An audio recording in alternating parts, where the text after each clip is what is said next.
Todos. La idea de hoy es continuar con reforzando el tema de los factores de riesgos ergonómicos o peligros ergonómicos, pero visualizando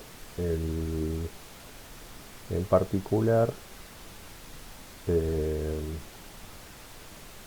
el marco de la resolución 886 del 2015, donde ahí tenemos unas ciertas características eh, de enfoque y de aplicación, que eso va a ir de la mano del trabajo que ustedes van a presentar al finalizar la cursada y luego en el final. ¿Sí? ¿Se ve bien? ¿Se escucha bien?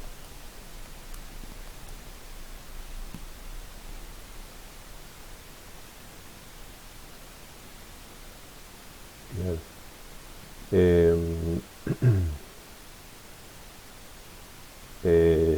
esta presentación corresponde a la ergónoma, la doctora Gabriela Cuenca, quien nos facilitó esta presentación respecto de la 886.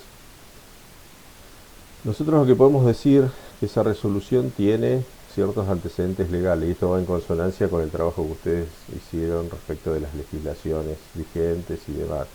Esa yo después le voy a hacer la devolución a cada uno de la corrección de la participación. Lo interesante es que ustedes comiencen a ver que, de acuerdo a los antecedentes que tenemos legales y lo que la 886 manda, tenemos una buena guía como para ir reconociendo esos peligros ergonómicos eh, y de esa manera poder identificar los problemas que tenemos en los puestos de trabajo que estamos visualizando. Eh, Ustedes, me imagino, ya estarán visualizando algún puesto de trabajo. Lo bueno es que nosotros tenemos que tener en cuenta esos factores de riesgo, esos factores o esos peligros ergonómicos, como decíamos la clase pasada.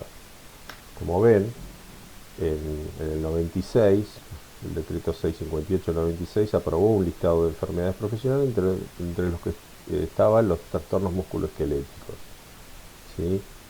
Y la resolución 295 lo que hace es reconocerlo, esos trastornos musculoesqueléticos que se tienen que gestionar con un programa de ergonomía integrado. O sea, la 295 hace ese camino directo entre el reconocimiento de factores de riesgo o peligros ergonómicos que pueden llevarme a un trastorno musculoesquelético, y eso obliga a la organización a generar un programa de ergonomía integrado. Esto se entiende, ¿no?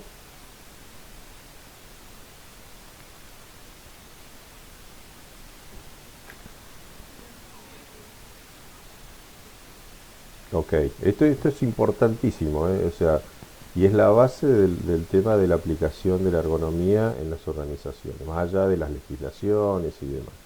O sea, la 295 lo que hace es, en cierta manera, obligar a la organización a generar un, un programa de ergonomía integrado, ¿sí?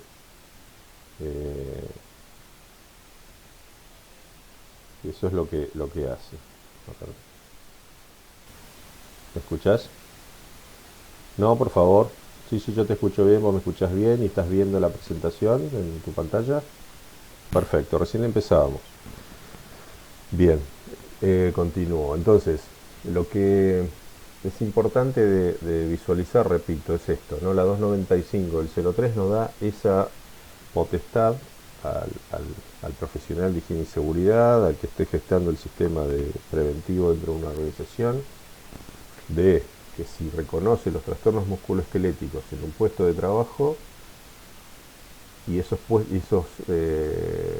peligros ergonómicos detectados, que pueden ser estos que están aquí: estrés de contacto, estrés térmico, vibraciones, movimientos repetitivos, posturas extremas, factores psicosociales, bajas temperaturas, uso de la fuerza, digamos, distintas cuestiones que al seguir pueden llevar a un trastorno musculoesquelético. Por eso la valoración no es solo personal, sino es multidisciplinaria, como hablamos del concepto de ergonomía, ¿no? Una ciencia que es multidisciplinaria, que deben trabajar varias ciencias alrededor para dar certeza de esos peligros ergonómicos presentes.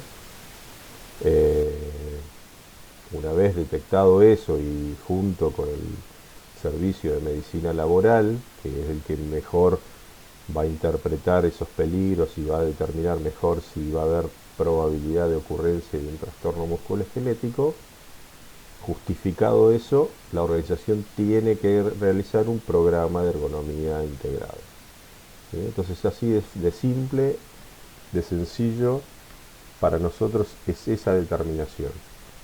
Después la organización deberá eh, tomar cartas en el asunto y en la 886 ahora vamos a ver cómo se desarrollan las verificaciones y los compromisos para generar los cambios o las modificaciones en los puestos de trabajo para bajar los riesgos de ocurrencia de los PM. ¿Sí? Entonces, fíjense, en 2003 está este reconocimiento a través de la 295. En el decreto 49 del 14 se incorporan al listado de enfermedades profesionales, que fíjense, ¿no? Un listado de profesionales del 96 pasamos a 2014. Tardamos un poquito a nivel legal a reconocer ciertas cosas, pero bueno, es lo que tenemos hoy. Se incorporan hace 6 años al listado las hernias inguinales y discales y las varices primitivas bilaterales. Son dos afecciones muy puntuales que pueden surgir por algunos peligros ergonómicos. Entonces, al estar dentro del listado de enfermedades profesionales, las ART deben considerarlas, los seguros deben considerarlas, las organizaciones deben considerar su prevención. Entonces eso también es una forma, una ayuda a nosotros, desde esta perspectiva ergonómica, ver cómo podemos trabajar para evitar ese tipo de dolencias. ¿Sí? Entonces, hablábamos del programa de ergonomía integrado, ¿no? Entonces, ese programa de ergonomía integrado que marca la 295 tiene que ser un proceso que se mantenga en el tiempo, ¿no? No es que lo hago por única vez para resolver ese problema que vi y se termina, ¿no? Es como una implementación, así como nosotros tenemos la visualización de las normas ISO, las distintas normativas como la 9000, la 14000, ahora la 45000 del sistema de gestión de seguridad, ahora viene otra ISO, la 45003, respecto al reconocimiento de los factores psicosociales. Entonces, eso va a ser, esto tiene el mismo sentido, digamos, si yo implemento un programa de ergonomía integrado, debe tener una continuidad en el tiempo y no para un momento en particular. Y como ven, a partir de la aplicación de la 886, se tiene que implementar en todas las ramas de la actividad, perdón, se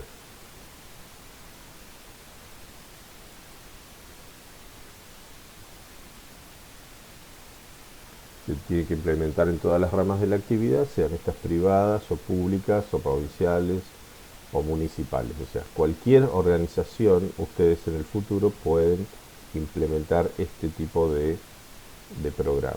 ¿Sí? Entonces eso es una ventaja interesante, potencial para el futuro profesional y tiene en la ergonomía una lista, digamos, más amplia de aplicación del concepto preventivo. ¿Sí? ¿Cómo vamos hasta acá? ¿Bien? ¿Me escuchan bien? ¿Ven bien? Buenísimo. Díganme, porque el otro día tuvimos problemillas, así que quiero estar atento de que cualquier cosa me interrumpen rápidamente, participen y me avisen. Eh, Cuando se implementa un programa de ergonomía integrado, es ideal que exista una comisión de ergonomía dentro de la organización, que podemos usarla con la misma comisión de, digamos, nosotros, si bien puede haber un departamento de seguridad e higiene, medio ambiente, es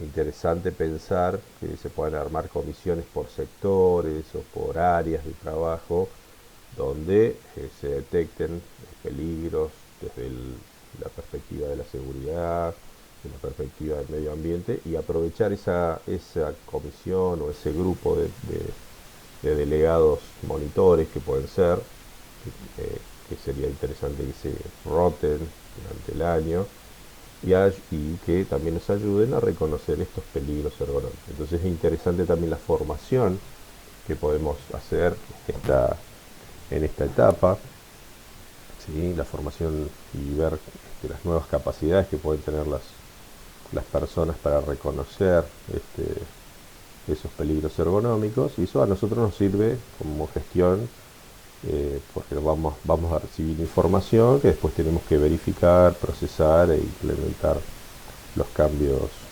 correspondientes. Este, Obviamente, lo interesante de cualquier grupo, como dice ahí al final, tendría que haber representantes de todas las áreas. Entonces eso hace que todas las áreas estén cubiertas y haya gente de todas las áreas y poder, así como se hacen las auditorías en los sistemas de gestión, esto sería el mismo concepto, ¿no? Poder tener un grupo de trabajo que periódicamente reconozca peligros ergonómicos, haya un proceso de comunicación interna para trasladar esa información, y nosotros como gestores del proceso eh, tener las herramientas necesarias como para rápidamente tomar acción y demás. Y la 886 nos guía bastante en esa cuestión, ¿sí? Como ven, el decreto que hablábamos antes, el 658, tiene una serie de eh, digamos, afecciones y por qué se pueden dar. Entonces, estos son guías que tienen los decretos que a nosotros nos sirven a la hora de la verificación de un factor de riesgo. Entonces, ustedes ahora, cuando estén armando el puesto de trabajo, si ahora viene la parte interesante a partir de ahora, ¿no? Ustedes ya tienen que definir el puesto de trabajo y definir cuáles son al menos los peligros ergonómicos. Y luego, a través de una metodología de valoración, decir cuál es el riesgo real que existe en ese puesto de trabajo. ¿Sí? Aprovecho ahora para comentarles en la clase que viene, ¿sí? De aquí a, a 2 semanas, dentro de 2 viernes, lo que vamos a hacer, o lo que van a hacer ustedes, es una breve exposición de 5 minutos no más.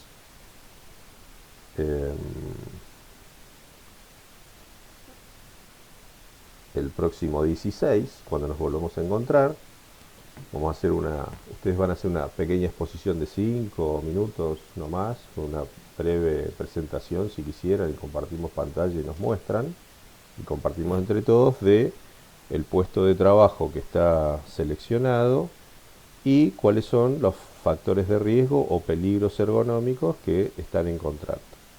Y entonces todos los demás participaremos colaborativamente y haremos no críticas constructivas, sino por ahí ayudas a el compañero o compañera para ver si podemos ampliar ese listado de peligros que les sirvan después para hacer las valoraciones correspondientes. ¿Se entiende el trabajo que quiero que después yo lo voy a formalizar en el aula, pero entendieron qué es lo que quiero de cada 2 semanas, ¿no?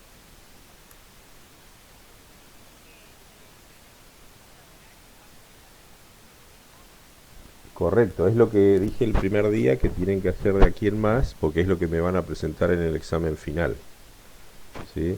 Eh, los pasos a seguir van a ser los siguientes: encontrar el puesto de trabajo, que puede ser ficticio, real, encontrar los peligros ergonómicos, estos que estamos viendo acá, por ejemplo. Supónganse que estoy encontrando un trabajo que requiere un movimiento repetitivo, un trabajo que requiere un abuso de la fuerza, etcétera. Ustedes van a determinar eso. Luego, generar una valoración. Yo estoy dándote todos los pasos hasta el final ahora.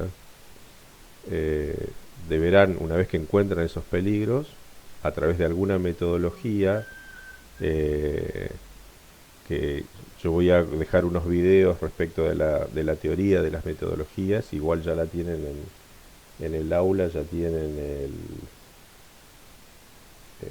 documentos asociados a esas metodologías para que las miren, para que digan cuál selecciona para ese puesto de trabajo, generar la valoración del riesgo, es decir, este riesgo que estoy encontrando, este peligro ergonómico es alto, o puede dar probabilidad de ocurrencia de tal o cual afección. Y al final ustedes deberán sugerir alguna medida correctiva. Sí, te escucho.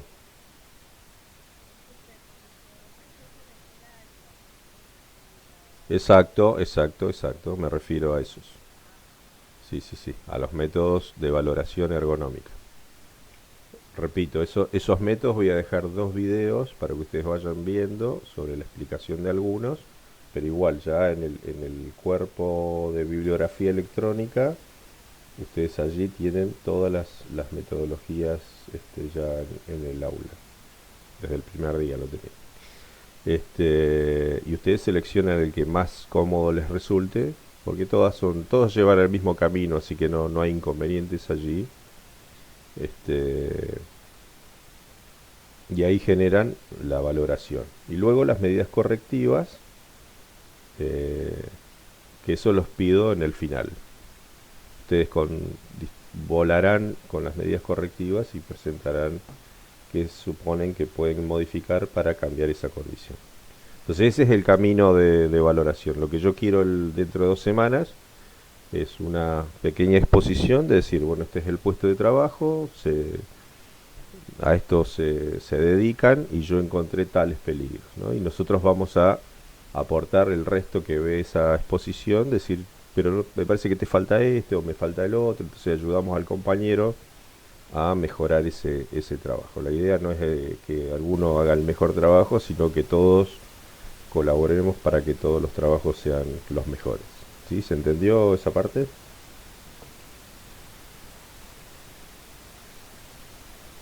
Buenísimo. Bueno, continuamos. Entonces, como ven, las legislaciones nos ayudan en cierta parte a tener presente algunas cuestiones, algunos factores de riesgo ergonómicos o peligros ergonómicos presentes, eh, que nos permitan, cuando uno ve si hay un trabajo que requiere un movimiento repetitivo, como marca acá, puede haber una afección en el codo. Entonces ya tengo una tendencia. Si yo estoy observando que alguien está haciendo un movimiento repetitivo, puede haber una probabilidad de que tenga una lesión. Entonces ese puesto es, este, digamos, pasible de ser observado y modificado. ¿Sí? Otros ejemplos: posiciones forzadas, gestos repetitivos en extremidades inferiores. Entonces nosotros vemos, acá nos dan una guía, trabajos que requieren, por ejemplo, movimientos de flexión, etc. Si yo veo eso, hay probabilidad de que tenga, por ejemplo, una tendinitis de la rodilla.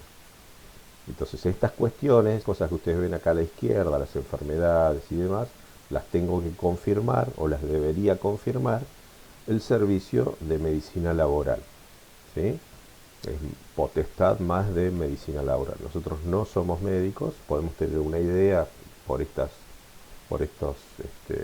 escritos que estamos viendo, pero la confirmación final la da el servicio de medicina laboral. ¿Sí? Acá ven, decreto 49 del 2014 que decíamos recién. Posiciones forzadas y gestos repetitivos en la columna. ¿Sí? Tareas que requieren movimientos repetitivos en la columna que nos puede llevar a una hernia. Entonces, esto nos hace a nosotros, de una manera, concientizarnos a nosotros como trabajadores en prevención de, si nosotros vemos estos tipos de movimientos, trabajar antes de que ocurra la enfermedad. Trabajar preventivamente. Entonces esa es una ventaja interesante que tiene esta visión de la ergonomía, ¿no? La visión de la ergonomía potencia la palabra preventivo, ¿sí? Porque vemos el problema, sabemos qué puede pasar y trataremos de trabajar para que eso no ocurra. Y eso enmarca también un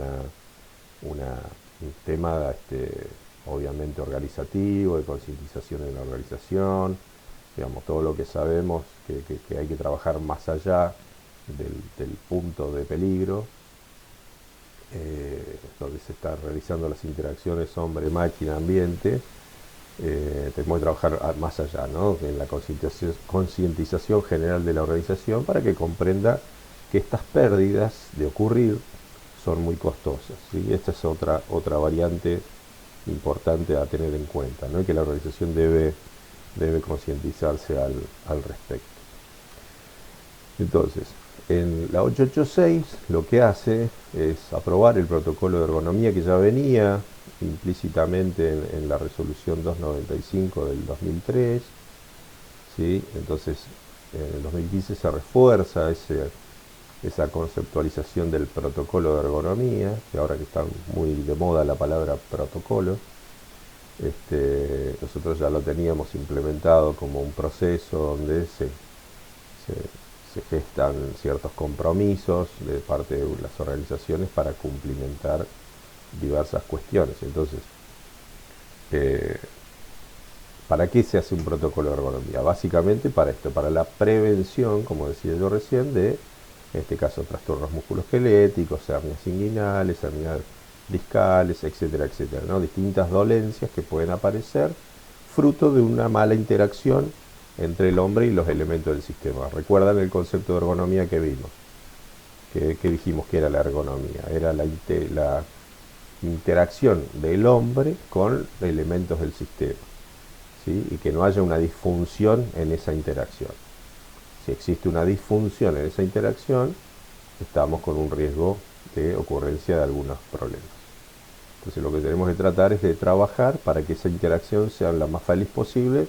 Entonces el humano va a estar en buena forma y la organización va a ser productiva, ¿sí? Entonces de eso se trata la ergonomía, de ver cómo se dan las interacciones y si esas interacciones son negativas en algún momento, tenemos que interactuar. Entonces por ello nos podemos valer de la legislación local donde tenemos este concepto del protocolo de ergonomía, ¿sí? ¿Se escucha bien hasta acá?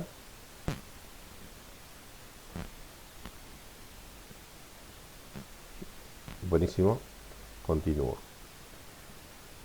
Bien, entonces, tenemos que un poco comprender qué son los trastornos musculoesqueléticos, qué es lo que puede ocurrir si los peligros ergonómicos están presentes.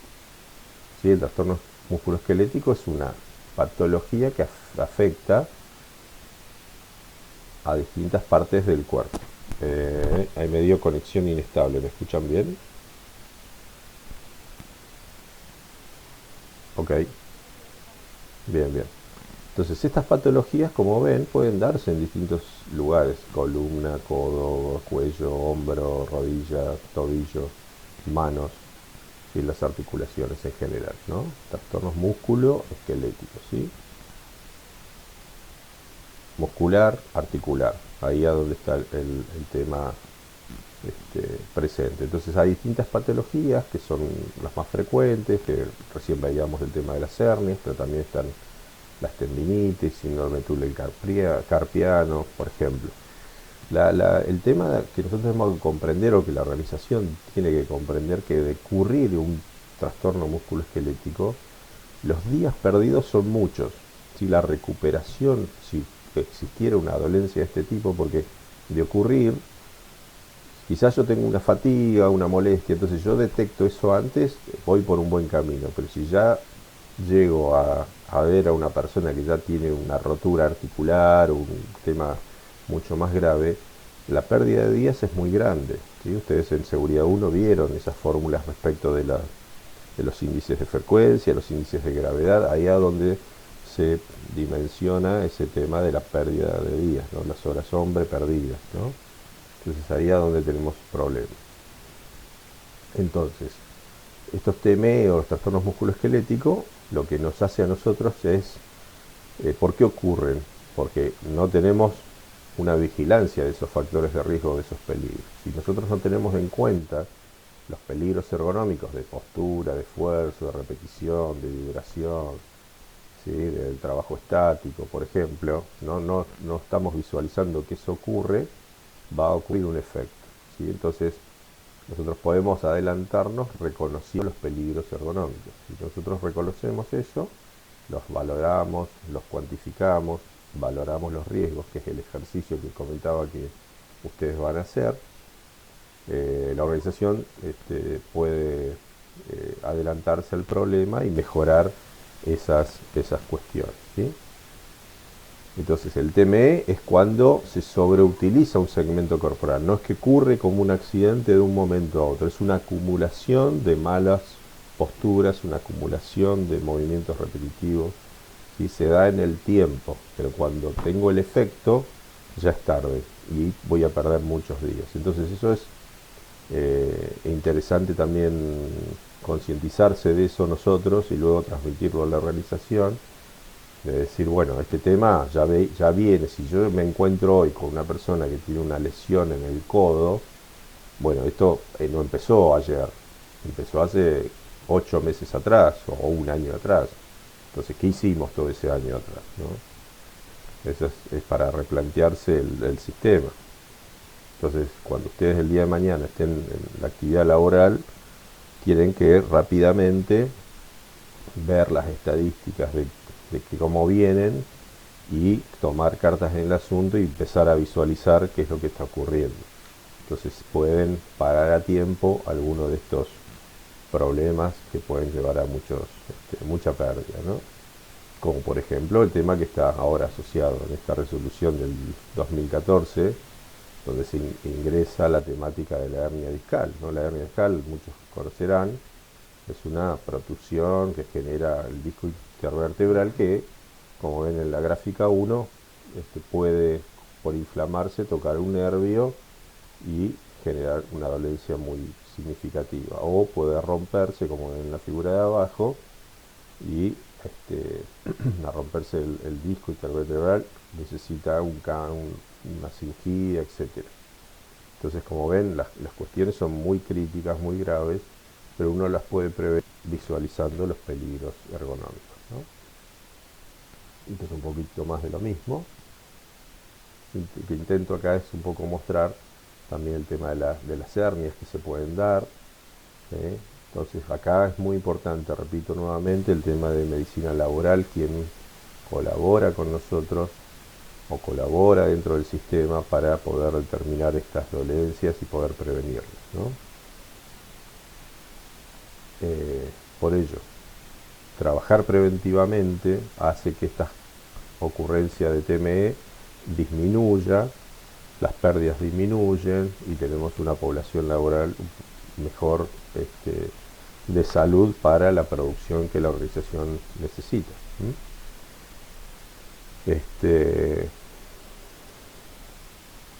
El tema es esto, ¿no? Que estas prevenciones de las enfermedades profesionales o accidentes o peligros ergonómicos o dolencias de origen ergonómico las podemos modificar aplicando los principios de la ergonomía, comprendiendo que los equipos, los lugares de trabajo y los productos deben estar diseñados o debemos trabajar o las condiciones de trabajo debemos hacerlo en función de las que tiene la población laboral. ¿Sí? Entonces allí es donde nosotros podemos determinar fehacientemente el problema. Entonces ese es el gran proceso que tiene ergonomía, verificar cómo se dan las interacciones entre el humano y los elementos del sistema. ¿Cuáles son los elementos del sistema? La acción laboral, la acción organizativa, ¿sí? Etc.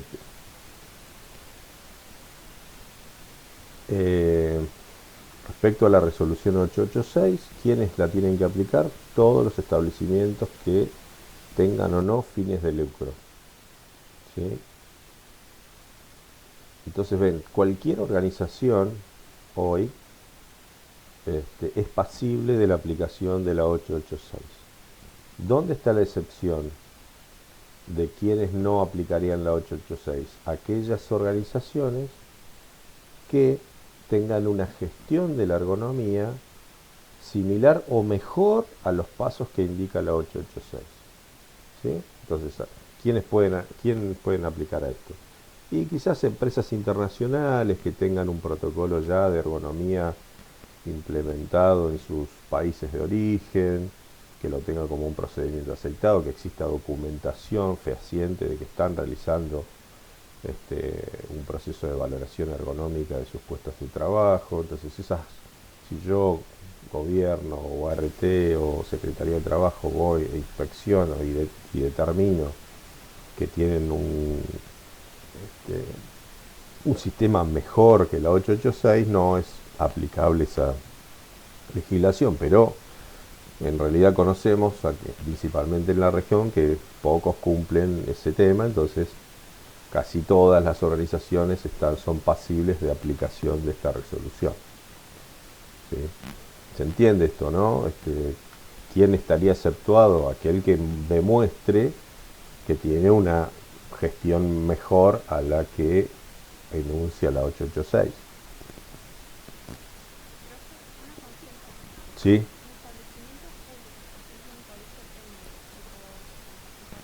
Ujú, ujú. Está obligada. Está obligada si, repito otra vez, ¿no? Si yo miro y hago una valoración de los puestos de trabajo y veo que existe la posibilidad de un TME y en un taller ocurre eso, debe aplicar la 886. Sí, o sea, sí, sí, es un ámbito de estudio, el educativo también, sí, sí, correcto. Eh, ¿Quiénes son los que participan en este proceso? Como decíamos, el Servicio de Higiene y Seguridad, el Servicio de Medicina del Trabajo, ¿sí? Sea tanto estos servicios externos o internos, ¿sí? Entonces tenemos una función nosotros, ¿no? Eh, el decreto 1338 del 96 nos dice que nuestro objetivo es prevenir todo daño que pudiera causar la vida, la salud de los trabajadores. Y dentro de ese concepto está la ergonomía. La ergonomía previene ocurrencias de eventos que puedan implicar daños a la vida o a la salud de los trabajadores. Entonces estamos cubiertos también por esta resolución desde esta perspectiva. Entonces, ¿qué debemos incluir en un mapeo general o en una valoración general en una organización? Nosotros podemos hacer esto por puesto de trabajo, por sector o por trabajador, ¿sí? Entonces, cuando todos hacen lo mismo en un puesto de trabajo, yo puedo tomar el puesto de trabajo, hacer una muestra, y con esa muestra es válida la observación. Pero si tengo trabajadores que hacen cosas distintas, tendré que hacer los análisis por trabajador. ¿Sí? Entonces, ¿y de qué otra manera puedo generar el tema por trabajador? Cuando hay una denuncia en particular o un trabajador, digamos, se detecta un problema en ese trabajador, que puede ser el accidente o la enfermedad profesional ya definida, entonces ahí estoy obligado como organización a generar el estudio correspondiente, si no lo hubiese hecho antes, ¿no? Y fíjense que esto es interesante, ¿no? El punto 3 del trabajador, ¿no? Cuando el trabajador presente una manifestación temprana de la enfermedad durante el desarrollo de sus tareas. Entonces ahí el Servicio de Medicina del Trabajo vuelve otra vez a ser muy importante en este proceso, dado que debe certificar esa cuestión, ¿no? No puedo decir, a mí me duele, bueno, a ver, veamos, hagamos la placa, hagamos esto, lo otro, determinemos que fehacientemente eso está ocurriendo, y si está ocurriendo, la organización está obligada, y nosotros como servicio obligados, a hacer los análisis correspondientes de ese puesto de trabajo, ¿no? Y generar todas las planillas que están asociadas a esta resolución 886, ¿sí? ¿Qué son estas, no? La identificación de factores de riesgo, la evaluación inicial de factores de riesgo, la identificación de medidas preventivas, etc. Estos anexos están dentro de la resolución y son las que deben marcar el proceso. Pero vuelvo a repetir, no lleguemos a esto, ¿no? A decir, recién implemento el 886 cuando alguien me manifiesta.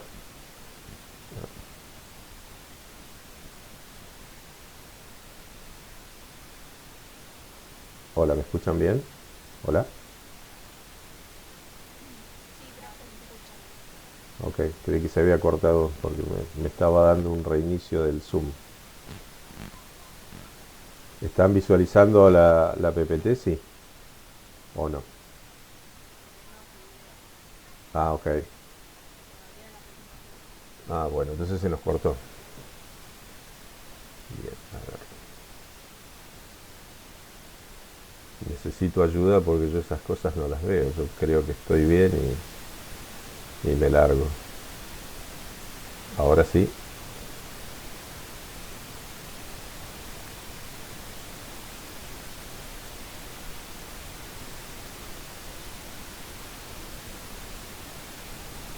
Están viendo ahora.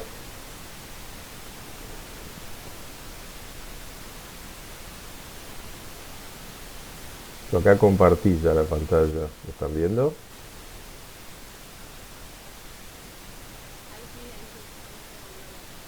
Bárbaro.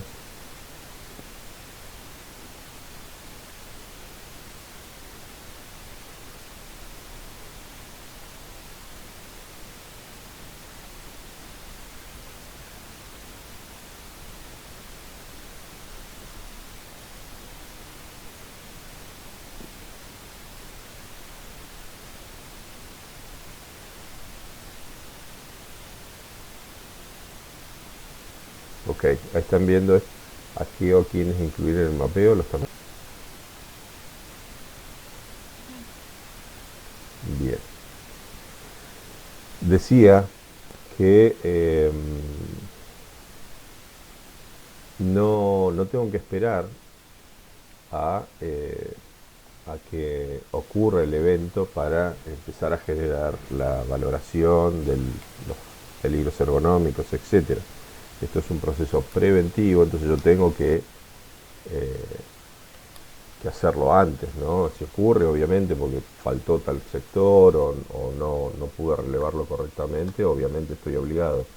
Pero tratar de no llegar al momento de la ocurrencia del evento para aplicar esto, ¿no? Eso es una concepción casi filosófica del preventivo, de la persona que hace prevención de riesgos, de adelantarnos al proceso, ¿sí? Y debemos gestar ese concepto en las organizaciones.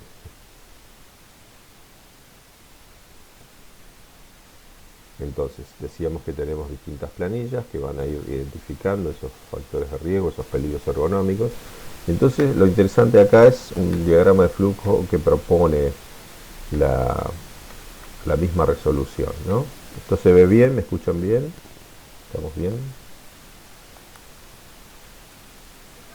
Bárbaro. Eh, entonces, este diagrama de flujo lo que nos muestra es cómo es el proceso que vamos teniendo a la medida que vamos haciendo los análisis, ¿no? Entonces, tenemos la identificación de los factores de riesgo que está en la planilla 1, ¿no? Entonces, la responsabilidad la tiene el Servicio de Higiene y Seguridad, el Servicio de Higiene y Seguridad y Medicina Laboral. Una vez que se identificó esos factores de riesgo, tenemos factores, ¿a través de qué? De alguna metodología.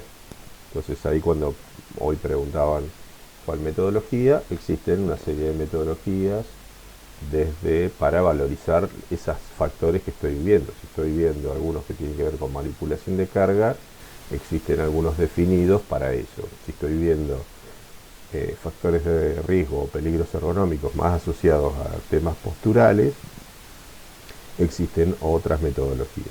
Esas, repito, esa información ustedes ya la tienen en la carpeta de bibliografía electrónica, están los métodos para que vayan mirando y demás. Repito, voy a dejar dos videos anexados para que ustedes vean esto de las metodologías. Cualquier duda me preguntan por los foros correspondientes. Entonces, esa valoración es necesaria. Esa valoración, lo bueno de la ergonomía es que tenemos ciertas valoraciones que nos exige la ley, pero también la ley, ahora la resolución nos permite utilizar alguna metodología que tenga base científica. Entonces yo puedo utilizar una metodología X que está, digamos, referentada de forma científica y puedo mostrar a la organización o a quien me venga a auditar esa evaluación. Entonces este punto 2 la evaluación de los factores es muy importante, ¿no? O sea, no solamente identificarlos, sino también valorizar, es decir, esta acción que estoy observando que puede llevar a un trastorno musculoesquelético tiene un valor de riesgo. ¿Sí? El riesgo es la probabilidad de ocurrencia, recuerden, ¿no? Entonces, ese riesgo toma un valor, medio, alto, grande, 10, 11, 48, de acuerdo a la matriz de riesgo que esté utilizando, ¿no? Si utilizo también matrices, hay matrices que están diagramadas para ver la cantidad de pérdida en miles de dólares. Entonces también eso capaz de ser más factible de utilizar para la gerencia, que ve mejor cuánta plata puede perder. Si continúan esas condiciones, entonces va a tomar acciones, medidas correctivas rápidas. Entonces cuando tengo eso, yo digo, bueno, a ver, ¿el riesgo es tolerable o no es tolerable?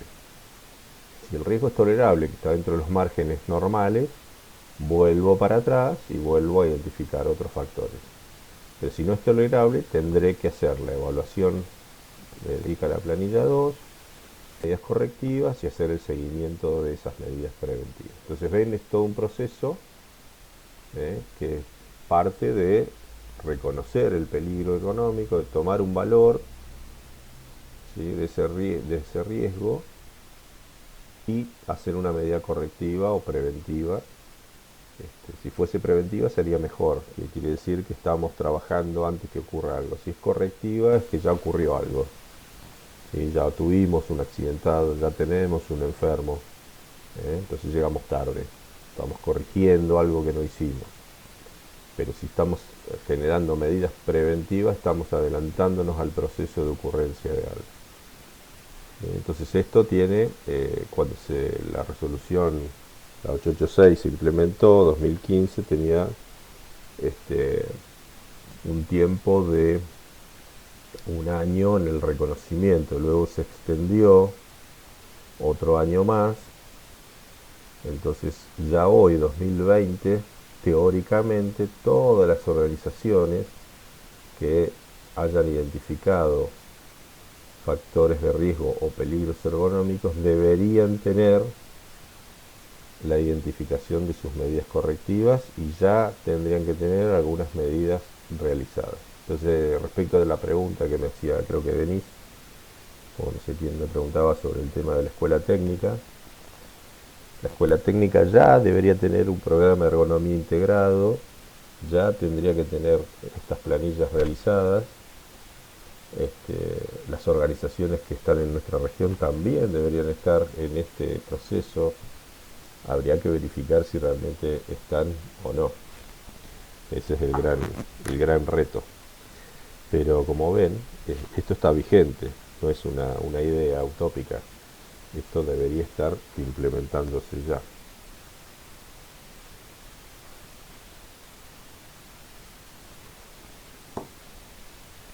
¿Se entiende esto? Este diagrama de flujo, ¿lo ven? ¿Lo entienden? Acá está el kit de la cuestión de la aplicación de la 886. ¿Alguna pregunta?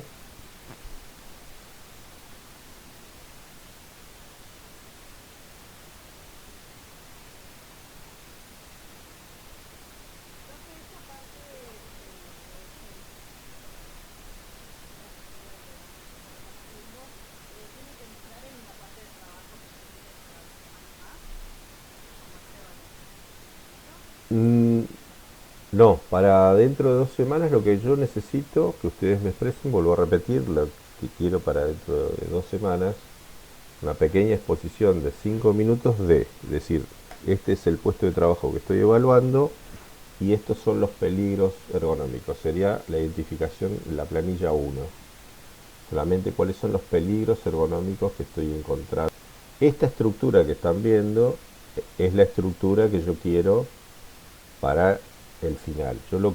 Para la cursada yo necesito al menos hasta la evaluación de riesgos. ¿Sí? O sea, utilizar la metodología y decir, bueno, este peligro que encontré